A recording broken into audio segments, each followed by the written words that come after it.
Tensions are rising between the U.S. and Iran ahead of their World Cup soccer match tomorrow. Iran is now calling on FIFA to discipline the U.S. team after the U.S. Soccer Federation temporarily posted an altered image of the Iranian flag. This was on social media. Now, the image removed the emblem in the center of the flag that represents the Islamic Republic. The U.S. Soccer Federation says the post was a show of support for protesters in Iran. Those protests have been going on since September following the death of 22-year-old Mahsa Amini, who died in custody of the morality police. John Beaver reports from Bristol, west of London, with the latest on this controversy. Good morning, John. Well, good morning. Yeah, we were meant to be here, weren't we, talking all about the soccer again, this group with England and Wales and the US and Iran, and very much meant to be focusing on that. And yet again, we have this World Cup where politics comes into play. So we have the US Soccer Federation, as you say, has removed this this central part of the flag. And of course, Iran is not very happy about that. He's calling for all sorts of things from FIFA in terms of the US team being kicked out of the World Cup, being suspended for 10 games from all international competitions. They are not happy at all. And of course, you can't split the sport and the politics. You can't split the soccer from what's going on in the rest of the world. So this was always going to be a grudge match, wasn't it, between the US and Iran? And yet again, we have it ramped up. We have the US Soccer Federation saying they did this to support the protesters. We have Iran deeply unhappy. They say the US has removed God from their flag, and they say that that is something they find deeply offensive. So expect more of this to happen. FIFA, though, not really saying very much about it at the moment.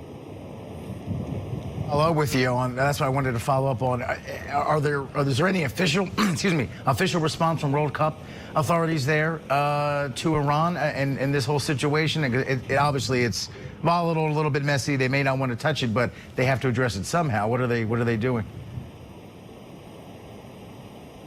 Yeah, you're absolutely right. It's hugely messy, isn't it? And that's the thing. It's the US Soccer Federation said that the US team had nothing to do with it. The State Department have said they had nothing to do with it. This was very much a move by individuals unknown within the wider US soccer setup.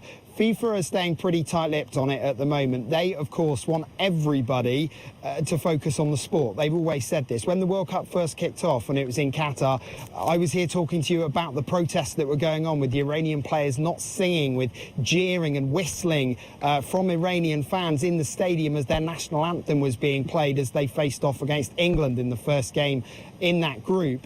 And what we have seen time and time again is FIFA trying to get everyone to put all of that aside and to focus on the soccer. Of course, human rights campaigners say absolutely we shouldn't be putting this aside. We should be focusing on these things. We should be talking about the fact that the US Soccer Federation is supporting the Iranian people that they say are being repressed. So that again is something we're talking about. It's again something FIFA would hope that the rest of the world would just watch the soccer and not really worry about. But FIFA have always been quite clear in terms of when we have these conversations about politics and when the teams are getting involved with politics, it all has to be within FIFA's guidelines. So we wait to see whether FIFA say this is against their guidelines.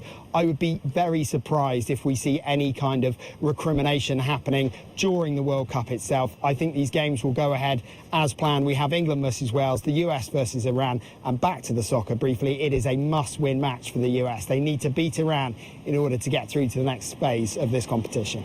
And just as a reminder, U.S. versus Iran, 2 p.m. tomorrow, as you just said, a critical matchup. And again, world politics infusing the competition itself. Hard to separate it, but a dramatic backdrop now, certainly for that game. Yeah. All right, John Beaver reporting live just outside of London. Thank you so much.